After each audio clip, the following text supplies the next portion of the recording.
നമസ്കാരം. പ്രവാസികളുടെ ന്യൂസിലേക്ക് എവർക്കും സ്വാഗതം. ജർമ്മനിയിലെ പ്രവാസി മലയാളികളെയും ജീവനക്കാരെയും ഒരേപോലെ ചിന്തിപ്പിക്കുന്നതും കൗതുകം ഉണർത്തുന്നതുമായ ഒരു പുതിയ പഠന റിപ്പോർട്ടാണ് പുറത്തു വന്നിരിക്കുന്നത്. ജർമ്മനിയിൽ സന്തോഷത്തോടെ ജീവിക്കാൻ വർഷം 90,000 യൂറോ വേണം. പുതിയ പഠന റിപ്പോർട്ട് പുറത്തു വന്നതോടെ സാധാരണക്കാരുടെ ശമ്പളം ഇതിലും എത്രയോ താഴെയാണെന്നാണ് കാണിക്കുന്നത്. അതുകൊണ്ട് തന്നെ ഇനിയും ജർമ്മനിയിലേക്ക് വന്നാൽ കാര്യമുണ്ടോ എന്ന ചോദ്യവും ഇവിടെ പ്രസക്തമാണ്. പണം കൊടുത്താൽ സന്തോഷം വാങ്ങാൻ കിട്ടില്ല എന്ന് നമ്മൾ പറയാറുണ്ടെങ്കിലും വരുമാനം കൂടുന്നത് മനുഷ്യന്റെ സന്തോഷത്തെയും ജീവിത നിലവാരത്തെയും സ്വാഭാവികമായും സ്വാധീനിക്കാറുണ്ട്. എന്നാൽ ജർമ്മനിയിൽ ഒരു ജോലിക്കാരന് പരമാവധി സന്തോഷത്തോടെയും സംതൃപ്തിയോടെയും ജീവിക്കാൻ കൃത്യമായി എത്ര പണം വേണം? പ്രശസ്തമായ പേർഡ്യൂ യൂണിവേഴ്സിറ്റിയുടെ പഠനത്തെ അടിസ്ഥാനമാക്കി ധനകാര്യ സേവനദാതാക്കളായ റെബൻലി പുറത്തുവിട്ട പുതിയ കണക്കുകൾ ഇപ്പോൾ ഇവിടെ വലിയ ചർച്ചയ്ക്ക് വഴിവെച്ചിരിക്കുകയാണ്. റെബൻലിയുടെ പുതിയ റിപ്പോർട്ട് പ്രകാരം ജർമ്മനിയിലെ ഇന്നത്തെ വിലക്കയറ്റവും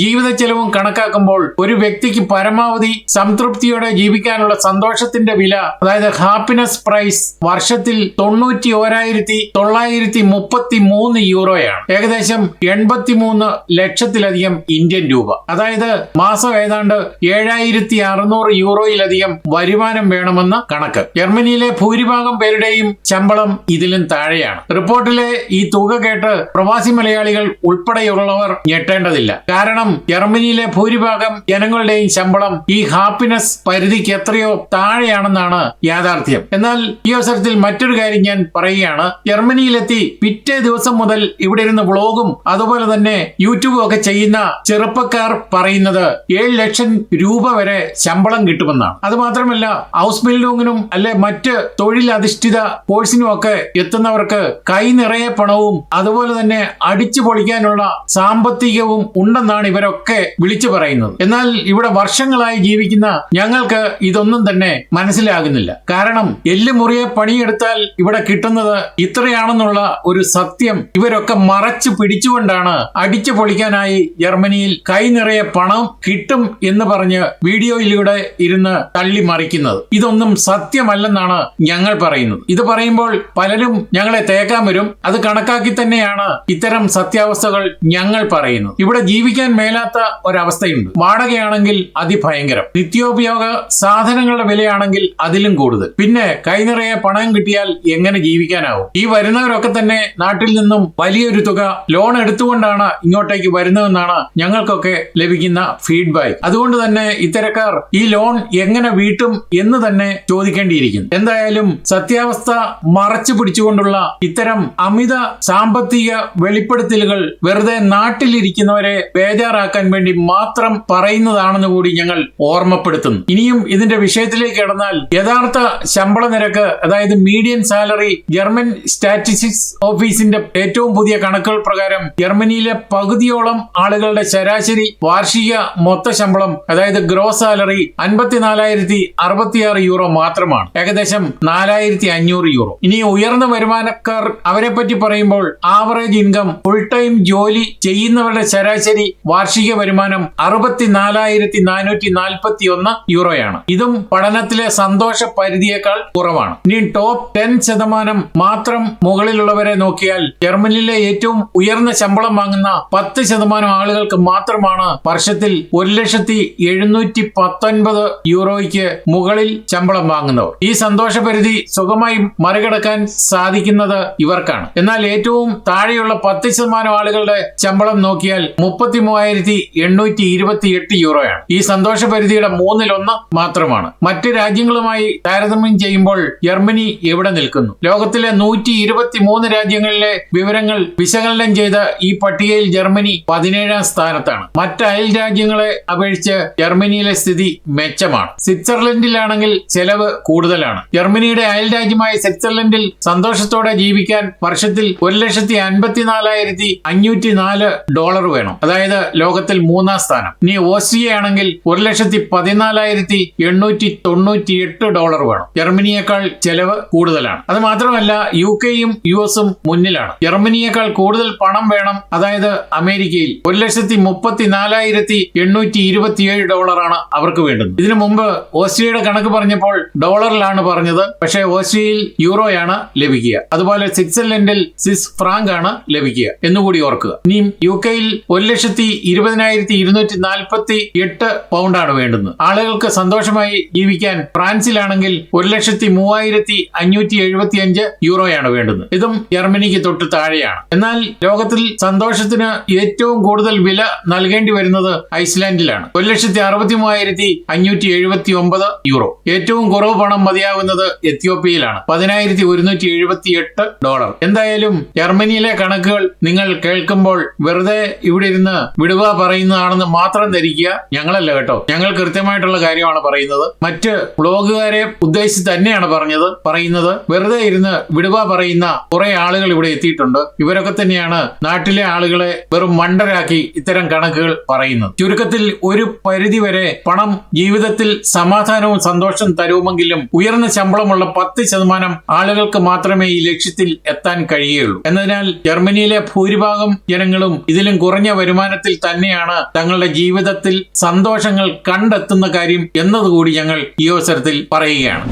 ജർമ്മനിയിലെ പ്രമുഖ തുറമുഖ നഗരമായ ഹാംബുർഗ് എയർപോർട്ടിൽ കനത്ത അടിയന്തര സാഹചര്യത്തെക്കുറിച്ചുള്ള സുപ്രധാന ഒരു വാർത്തയാണ് ഈ പറയുന്നത്. ഹാംബുർഗ് എയർപോർട്ട് പൂർണ്ണമായി അടച്ചു. വിമാന സർവീസുകൾ റദ്ദാക്കി. യാത്രക്കാരെ വിമാനത്തിൽ നിന്നും ഇറക്കിവിട്ടു. അതീവ ജാഗ്രതയിലാണ് പോലീസ്. ജർമ്മനിയിലെ ഹാംബുർഗ് അന്താരാഷ്ട്ര എയർപോർട്ടിൽ വൻ പോലീസ് സന്നാഹമാണ് ഇപ്പോഴുള്ളത്. എയർപോർട്ടിന്റെ അതീവ സുരക്ഷാ മേഖലയിൽ ഉണ്ടായ അടിയന്തര സാഹചര്യത്തെ തുടർന്ന് എയർപോർട്ട് താൽക്കാലികമായി പൂർണ്ണമായി അടച്ചുപൂട്ടുകയും എല്ലാ വിമാന സർവീസുകളും റദ്ദാക്കുകയും ചെയ്തതായി എയർപോർട്ട് അതോറിറ്റിയും ഫെഡറൽ പോലീസും അറിയിച്ചു. എയർപോർട്ടിൽ കനത്ത അങ്കലാപ്പും പ്രതിസന്ധിയുമാണ്. ജൂൺ 12 വെള്ളിയാഴ്ച രാവിലെയാണ് നാടകീയമായ സംഭവങ്ങൾ അരങ്ങേറിയത്. എയർപോർട്ടിലെത്തിയ യാത്രക്കാർ നിലവിൽ കനത്ത പ്രതിസന്ധിയിലാണ്. സുരക്ഷാ മേഖല മുഴുവൻ ഒഴിപ്പിച്ചു. സുരക്ഷാ പരിശോധനകൾ കഴിഞ്ഞ് വിമാനത്തിൽ കയറാൻ കാത്തിരുന്ന മുഴുവൻ യാത്രക്കാരെയും സുരക്ഷാ മേഖലയിൽ നിന്നും പോലീസ് അടിയന്തരമായി ഒഴിപ്പിക്കുകയായിരുന്നു. യാത്രക്കാരെ വിമാനത്തിൽ നിന്നും ഇറക്കി. റൺവേയിൽ പറന്നുയരാൻ തയ്യാറായി കിടന്നിരുന്ന വിമാനങ്ങൾക്കുള്ളിൽ ഇതിനകം തന്നെ സീറ്റുകളിൽ ഇരുന്നിരുന്ന യാത്രക്കാരെ പോലും പോലീസ് അടിയന്തരമായി പുറത്തിറക്കി. ടെർമിനലിലേക്കാണ് ഇവരെ മാറ്റിയിരിക്കുന്നത്. നിലവിൽ പുതിയ സുരക്ഷാ പരിശോധനകൾ ഒന്നും തന്നെ എയർപോർട്ടിൽ നടക്കുന്നില്ല. കാരണം ദുരൂഹമാണ്. എയർപോർട്ടിനുള്ളിൽ കണ്ടെത്തിയ ഒരു സംശയാസ്പദമായ വസ്തുവാണ് ഈ വൻ പോലീസ് സന്നാഹത്തിന് കാരണമായതെന്നാണ് ജർമ്മൻ മാധ്യമം റിപ്പോർട്ട് ചെയ്യുന്നത്. എന്നാൽ പോലീസിനെ കുറിച്ച് ഔദ്യോഗികമായി കൂടുതൽ വിവരങ്ങൾ പുറത്തുവിട്ടിട്ടില്ല. എയർപോർട്ടിൽ നിലവിൽ ഒരു പ്രത്യേക പോലീസ് സാഹചര്യം നിലനിൽക്കുന്നുണ്ടെന്ന് മാത്രമാണ് ഫെഡറൽ പോലീസ് വക്താവ് അറിയിച്ചിട്ടുള്ളത്. എയർപോർട്ടിലെ ലൗഡ് സ്പീക്കർ വഴി വിമാന സർവീസുകൾ തടസ്സപ്പെട്ടതിനെ കുറിച്ചുള്ള അനൗൺസ്മെന്റുകൾ തുടർച്ചയായി വന്നുകൊണ്ടിരിക്കുകയാണ്. നിലവിലെ ഈ അടിയന്തര സാഹചര്യം എത്ര സമയം നീണ്ടു നിൽക്കുമെന്ന് വ്യക്തമല്ല. മലയാളി പ്രവാസികൾ ഉൾപ്പെടെ ഇന്ന് ഹാംബുർഗ് എയർപോർട്ട് വഴി യാത്ര ചെയ്യാൻ പ്ലാൻ ചെയ്തിട്ടുള്ളവർ എയർപോർട്ടിലേക്ക് തിരിക്കുന്നതിന് മുമ്പ് തങ്ങളുടെ എയർലൈൻസുകളുമായോ എയർപോർട്ട് അതോറിറ്റികളുമായോ ബന്ധപ്പെട്ട ഫ്ലൈറ്റ് വിവരങ്ങൾ കൃത്യമായി ഉറപ്പുവരുത്തേണ്ടതാണ്. അതേസമയം ഹാംബുർഗിൽ നിന്നുള്ള വിമാനങ്ങൾ വൈകാനും മറ്റ് എയർപോർട്ടുകളിലേക്ക് തിരിച്ചുവിടാനും വലിയ സാധ്യതയുണ്ടെന്നുമാണ് റിപ്പോർട്ടുകൾ സൂചിപ്പിക്കുന്നത്.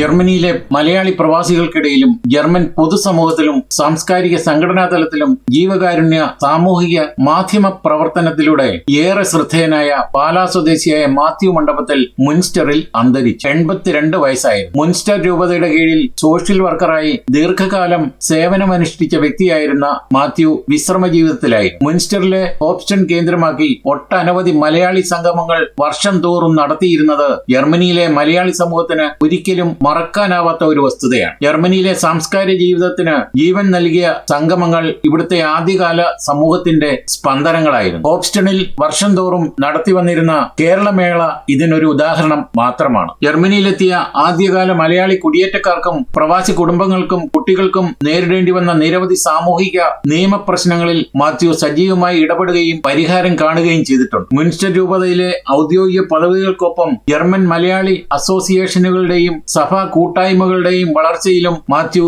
നിർണായക പങ്കുവഹിച്ചു. ജർമ്മൻ മലയാളി സമൂഹത്തിന് കനത്ത നഷ്ടമാണ് മാത്യുവിന്റെ വിയോഗത്തിലൂടെ ഉണ്ടായിരിക്കുന്നത്. വത്സമ്മയാണ് ഭാര്യ. 3 മക്കളുണ്ട്. മാത്യുവിന്റെ വേർപാടിൽ ജർമ്മനിയിലെ വിവിധ മലയാളി സംഘടനകളും പ്രമുഖ വ്യക്തികളും അനുശോചനം രേഖപ്പെടുത്തി. ഞങ്ങളുടെ സുഹൃത്തും അഭ്യുദയകാംക്ഷിയുമായിരുന്ന മാത്യു മണ്ഡപത്തിന്റെ വിയോഗത്തിൽ പ്രവാസി ഓൺലൈനും ആദരാഞ്ജലികൾ അർപ്പിക്കുന്നതിനൊപ്പം പരേതന്റെ ആത്മാവിന് നിത്യശാന്തി നേരുന്നു. സംസ്കാര ചടങ്ങുകളെ കുറിച്ചുള്ള വിശദ വിവരങ്ങൾ കുടുംബാംഗങ്ങൾ പിന്നീട് അറിയിക്കും.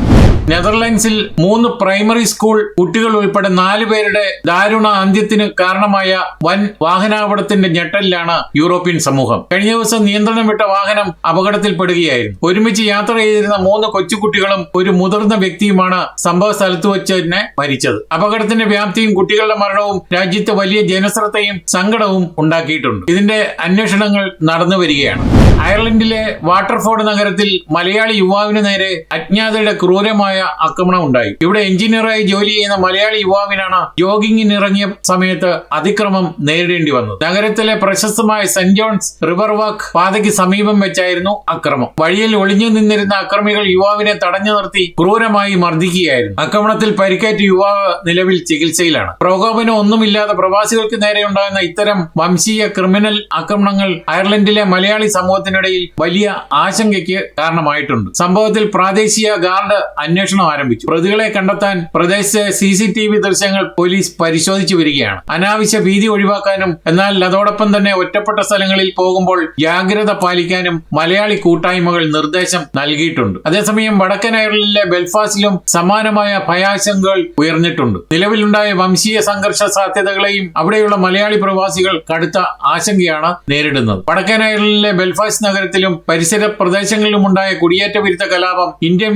വംശജരെ കടുത്ത ഭീതിയിൽ ആഴ്ത്തിയിട്ടുണ്ടെന്നാണ് റിപ്പോർട്ട്. ബെൽഫാസ്റ്റിൽ ഇന്ത്യൻ വംശജന്റെ നിർമ്മാണത്തിലിരുന്ന പലചരക്ക് കട ആക്രമണത്തിൽ നശിപ്പിച്ചിരുന്നു. ഇതിനിടെ ഇനിയും ലക്ഷ്യമിടേണ്ട കുടിയേറ്റക്കാരുടെ വീട്ടുവിലാസങ്ങൾ ഉൾപ്പെടുന്ന പട്ടിക സോഷ്യൽ മീഡിയയിൽ പ്രചരിക്കാനും തുടങ്ങി. കലാപകാരികളാണ് ഇതിന് പിന്നിലെന്ന് കരുതപ്പെടുന്നു. കൂടുതൽ ആക്രമണം ഉണ്ടായേക്കുമെന്ന് പോലീസും മുന്നറിയിപ്പ് നൽകി. നഴ്സിംഗ് രംഗത്തെ സഹപ്രവർത്തകർ കടുത്ത സുരക്ഷാ ഭീതിയിലാണെന്നും റിപ്പോർട്ടുണ്ട്. സുഡാനിൽ നിന്ന് കുടിയേറിയ അഭയാർത്ഥി തിങ്കളാഴ്ച ബെൽഫാസ്റ്റ് നഗരത്തിൽ ഒരാളുടെ തലവെട്ടാൻ ശ്രമിച്ചതിന്റെ ദൃശ്യങ്ങൾ പുറത്തു വന്നതോടെയാണ് കുടിയേറ്റക്കാർക്കെതിരെ കലാപം അഴിച്ചുവിട്ടിരിക്കുന്നത്. പ്രധാനമായും ആഫ്രിക്കൻ വംശജരെയാണ് ആക്രമിച്ചത്. ഒട്ടേറെ വാഹനങ്ങളും വീടുകളും അഗ്നിക്ക് ഇരയാക്കി. ബെൽഫാസ്റ്റിലും പരിസര പ്രദേശങ്ങളിലും വലിയൊരു മലയാളി സമൂഹം തന്നെ താമസിക്കുന്നുണ്ട്. നിലവിലെ സംഘർഷാവസ്ഥ ഈ പ്രവാസി കുടുംബങ്ങളെ കടുത്ത ആശങ്കയിൽ ആക്കിയിരിക്കുകയാണ്.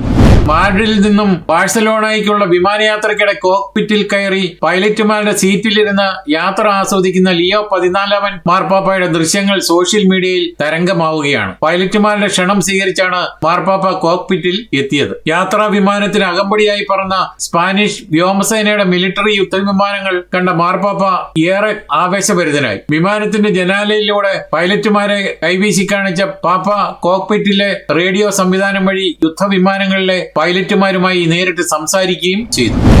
UK-യിൽ 3 വയസ്സുകാരിക്ക് രക്ഷകനായി മലയാളി യുവാവ്. 3-ാം നിലയിലെ ജനൽപ്പടിയിൽ തൂങ്ങിക്കിടന്ന കുഞ്ഞിനെ സാഹസികമായിട്ടാണ് രക്ഷപ്പെടുത്തിയത്. UK-യിലെ ഇൽഫോർഡ് ഹൈ റോഡിലുള്ള തിരക്കേറിയ വ്യാപാര മേഖലയിൽ 3-ാം നിലയിൽ ജനൽപ്പടിയിൽ അതീവ അപകടകരമായ രീതിയിൽ തൂങ്ങിക്കിടന്ന 3 വയസ്സുകാരിയായ കുരുന്നിനാണ് അത്ഭുത രക്ഷകനായി മലയാളി യുവാവ് എത്തിയത്. കെട്ടിടത്തിന് താഴെ നിൽക്കുമ്പോൾ ജനാലയിലൂടെ കുട്ടി പുറത്തേക്ക് തൂങ്ങിക്കിടക്കുന്നത് കണ്ട മലയാളി യുവാവ് ഒട്ടും സമയം കളയാതെ അങ്ങോട്ട് കുതിക്കുകയായിരുന്നു. ഈ സമയം പ്രദേശത്തുണ്ടായിരുന്ന ഒരു ലണ്ടൻ മെറ്റ് പോലീസ് ഉദ്യോഗസ്ഥനും മലയാളി യുവാവിനൊപ്പം ചേർന്നു. ഇരുവരും ജീവൻ പണയപ്പെടുത്തി കെട്ടിടത്തിന് മുകളിലേക്ക് സാഹസികമായി കയറുകയും താഴേക്ക് വീഴാൻ തുടങ്ങിയ കുഞ്ഞിനെ കൃത്യസമയത്ത് കൈകളിൽ കോരിയെടുത്ത് സുരക്ഷിതമായി ഉള്ളിലേക്ക് മാറ്റുകയുമായിരുന്നു. മലപ്പുറം ജില്ലയിലെ ചങ്ങാരംകുളം മാടന്തം സ്വദേശി മുഹമ്മദ് ജസീലാണ് രക്ഷകനായത്. ജസീൽ 2019-ലാണ് MBA പഠനത്തിനായി UK-യിലെത്തിയത്. പഠനം പൂർത്തിയാക്കിയ ശേഷം ഈസ്റ്റ്ഹാമിലെ അനന്തപുരം റെസ്റ്റോറന്റിൽ മാനേജരായി ജോലി ചെയ്യുകയാണ്. ഒരു നിമിഷം വൈകിയിരുന്നെങ്കിൽ വൻ ദുരന്തമാകാമായിരുന്ന സാഹചര്യത്തിലാണ് മുഹമ്മദ് ജസീലിന്റെ ധീരമായ ഇടപെടൽ. സ്പെയിൻ സന്ദർശന വേളയിൽ റിയൽ മാഡ്രിഡിന്റെ ബെർണബൂ സ്റ്റേഡിയം സന്ദർശിച്ച് ലോകത്തെ അത്ഭുതപ്പെടുത്തിയതിന് പിന്നാലെ ബാഴ്സലോണയിലെ വിഖ്യാത ദേവാലയമായ സഗ്രാഡ ഫമീലിയയുടെ ചരിത്രപരമായ തിരുക്കർമ്മങ്ങൾ നിർവഹിച്ച് ലിയോ 14 മാർപ്പാപ്പ. ബുധനാഴ്ച നടന്ന പ്രൗഢഗംഭീരമായ ചടങ്ങിൽ ബസിലിക്കയുടെ നിർമ്മാണം പൂർത്തിയായ ഏറ്റവും ഉയർന്ന കേന്ദ്ര ഗോപുരമായ ടവർ ഓഫ് ജീസസ് ക്രൈസ്റ്റ് മാർപ്പാപ്പ ആശീർവദിച്ചു. ഇതോടെ 172.5 മീറ്റർ ഉയരവുമായി സഗ്രാഡ ഫമീലിയ ലോകത്തിലെ ഏറ്റവും ഉയരം കൂടിയ ക്രൈസ്തവ ദേവാലയമെന്ന പദവിയും ഔദ്യോഗികമായി കൈവരിച്ചു. ബസിലിക്കയുടെ വിഖ്യാത ശില്പി അന്തോണി ഗൗഡിയുടെ 100-ാം ചരമവാർഷികത്തോടനുബന്ധിച്ചാണ് പാപ്പായുടെ ഈ സന്ദർശനം. ഇന്ത്യൻ രാഷ്ട്രീയത്തിൽ പുതിയ ചരിത്രം കുറിച്ച് നരേന്ദ്രമോദി. ഏറ്റവും കൂടുതൽ കാലം രാജ്യം ഭരിച്ച ജനപ്രതിനിധിയായ പ്രധാനമന്ത്രിയായി നരേന്ദ്രമോദി മാറി. തുടർച്ചയായി 4399 ദിവസങ്ങൾ ഇന്ത്യയുടെ പ്രധാനമന്ത്രി പദവിയിൽ ഇരുന്നുകൊണ്ട് ജനാധിപത്യ രീതിയിൽ തെരഞ്ഞെടുക്കപ്പെട്ട ഏറ്റവും കൂടുതൽ കാലം സേവനമനുഷ്ഠിച്ച ഇന്ത്യൻ പ്രധാനമന്ത്രി എന്ന ചരിത്ര നേട്ടമാണ് നരേന്ദ്രമോദി നേടിയത്. +2 ശേഷം ജർമ്മനിയിൽ സൗജന്യവും സ്റ്റൈപ്പൻഡോടെയുമുള്ള നഴ്സിംഗ് പഠനത്തിനും തുടർന്ന് ജോലിക്കും അവസരമൊരുക്കുന്ന Norka Roots triple win trainee പ്രോഗ്രാമിന്റെ അതായത് ഔസ്ബിൽഡിംഗ് ഭാഗമായി തിരഞ്ഞെടുത്ത വിദ്യാർത്ഥികൾക്കുള്ള കോൺട്രാക്ട് നോർക്ക വകുപ്പ് ഡയറക്ടറും നോർക്ക റൂട്ട്സ് ചീഫ് എക്സിക്യൂട്ടീവ് ഓഫീസറുമായ Asif K Yousuf IAS, general manager Prakash P Joseph എന്നിവർ കൈമാറി. 2026 ഫെബ്രുവരിയിൽ സംഘടിപ്പിച്ച അഭിമുഖങ്ങളിൽ നിന്ന് തിരഞ്ഞെടുക്കപ്പെട്ട 15 വിദ്യാർത്ഥികൾക്കാണ് കോൺട്രാക്ട് കൈമാറിയത്. ജർമ്മനിയിലെ ബയൺ സ്റ്റേറ്റിലെ ആൾട്ടൻ ഹിൽഫെ ഔക്സ്ബുർഗ് സ്ഥാപനത്തിലും നോർഡ്റൈൻ വെസ്റ്റ്ഫാലൻ സ്റ്റേറ്റിലെ ലൂയിസൻ ഹോസ്പിറ്റൽ ആഹനിലും റൈൻലാൻഡ് ഫാൽസ് സ്റ്റേറ്റിലെ മരിയൻ ക്രാങ്ങൻഹൌസ് ബോഹം ഹോസ്പിറ്റലിലും നഴ്സിംഗ് പഠനം നടത്തുക എന്നതാണ് ഇവർക്ക് ലഭിച്ചിരിക്കുന്ന കോൺട്രാക്ട്. നടപടിക്രമങ്ങൾ പൂർത്തിയാക്കി ഇവർ ഓഗസ്റ്റോടെ ജർമ്മനിയിൽ എത്തുമെന്നാണ് നോർക്ക അറിയിച്ചത്. ട്രിപ്പിൾ വിൻ ട്രെയിനി പ്രോഗ്രാമിന്റെ ഭാഗമായി ഇതുവരെ തിരഞ്ഞെടുത്ത 87 വിദ്യാർത്ഥികളിൽ 72 പേർ ജർമ്മനിയിൽ എത്തിയിട്ടുണ്ട്. ആഗോള കായിക പ്രേമികളും പ്രവാസി മലയാളികൾ ഒരുപോലെ കാത്തിരുന്ന ഫിഫ ലോകകപ്പ് 2026 മെക്സിക്കോയിലെ ചരിത്രപരമായ അസ്റ്റക്കെ സ്റ്റേഡിയത്തിൽ വർണ്ണാഭമായ തുടക്കം. ഫുട്ബോൾ ചരിത്രത്തിൽ തന്നെ പുതിയ അധ്യായങ്ങൾ സൃഷ്ടിച്ചുകൊണ്ടാണ് ഇത്തവണത്തെ ലോകകപ്പ് അരങ്ങേറുന്നത്. അമേരിക്ക, കാനഡ, മെക്സിക്കോ എന്നീ 3 രാജ്യങ്ങൾ സംയുക്തമായി ആതിഥേയത്വം വഹിക്കുന്ന ഈ ടൂർണമെന്റിൽ ചരിത്രത്തിലാദ്യമായി 48 ടീമുകളാണ് ഇത്തവണ കിരീടത്തിനായി മാറ്റുരയ്ക്കുന്നത്. 80,000-ത്തിലധികം കാണികളെ സാക്ഷി നിർത്തി നടന്ന ഉദ്ഘാടന ചടങ്ങിന്റെ ഏറ്റവും വലിയ ആകർഷണം ഈ ലോകകപ്പിന്റെ ഔദ്യോഗിക ഗാനമായ ഡായ് ഡായ് വേദിയിൽ അവതരിപ്പിച്ചതായിരുന്നു. ലോകകപ്പ് ഗാനങ്ങളിലൂടെ എക്കാലത്തും ആരാധകരെ ഹരം കൊള്ളിച്ചിട്ടുള്ള കൊളംബിയൻ പോപ്പ് ഗായിക ഷക്കീറയും നൈജീരിയൻ ഗായകൻ ബെർണാബോയും ചേർന്നാണ് ഈ ഔദ്യോഗിക ഗാനം വേദിയിൽ തത്സമയം ആലപിച്ചത്. ഇവർക്കൊപ്പം ആഗോള സംഗീത രംഗത്തെ പ്രമുഖരും പങ്കെടുത്തു. ഉദ്ഘാടന വേദി പൂർണ്ണമായും സംഗീത സാന്ദ്രമായി. മെക്സിക്കൻ സംസ്കാരത്തിന്റെ തനിമ വിളിച്ചോന്ന നൃത്ത വിരുന്നുകളും കരിമരുന്ന് പ്രയോഗങ്ങളും ഉദ്ഘാടന മത്സരത്തിന് വർണ്ണാഭം നൽകി. ആവേശകരമായ ആദ്യ മത്സരത്തിൽ ആതിഥേയരായ മെക്സിക്കോ എതിരില്ലാത്ത 2 ഗോളുകൾക്ക് ദക്ഷിണാഫ്രിക്കയെ പരാജയപ്പെടുത്തി. വരും ദിവസങ്ങളിൽ കാനഡയിലും അമേരിക്കയിലുമുള്ള വേദികൾ ഈ ഫുട്ബോൾ മാമാങ്കത്തിന് സാക്ഷ്യം വഹിക്കും. മെക്സിക്കൻ സംസ്കാരത്തിന്റെ തനിമ വിളിച്ചോതുന്ന നൃത്ത വിരുന്നുകൾക്കും കരിമരുന്ന് പ്രയോഗങ്ങൾക്കും ശേഷമാണ് ഉദ്ഘാടന ചടങ്ങിൽ പന്തുരുണ്ടത്. ഇതോടെ ഈ വാർത്താ ബുള്ളറ്റിനോട് പൂർണ്ണമാവുകയാണ്. നിങ്ങൾ നൽകി വരുന്ന എല്ലാവിധ പിന്തുണയ്ക്ക് ഹൃദയപൂർവ്വം നന്ദി അറിയിക്കുന്നു. അതോടൊപ്പം കൂടുതൽ വാർത്തകളും വിശേഷങ്ങളും അറിയാൻ യൂറോപ്പിലെ ആദ്യത്തെ മലയാളത്തിലുള്ള ഓൺലൈൻ പോർട്ടലായ പ്രവാസി സന്ദർശിക്കുക. നന്ദി, നമസ്കാരം.